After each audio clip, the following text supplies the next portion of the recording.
Welcome back to Fix Your Apps, and in this video, I will show you how to delete OFO Magmeet Nong Bagong Friends account permanently. Let's get started. Step 1. First, open the OFO Magmeet Nong Bagong Friends app on your device.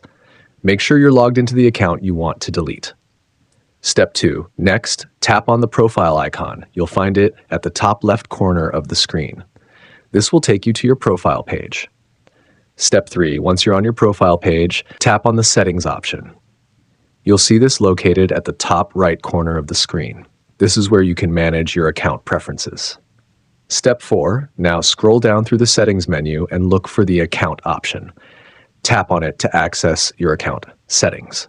Step 5. In the account settings, you'll see an option that says Delete Account.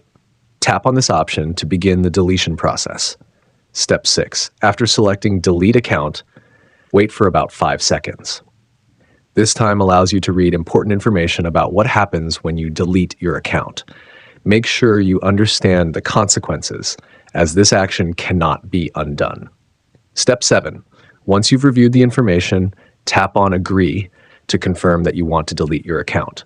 This is the final step in the process. That's it. Your OFO Magmeet and Bagong Friends account has now been successfully deleted. Thanks for watching, and please subscribe to the channel.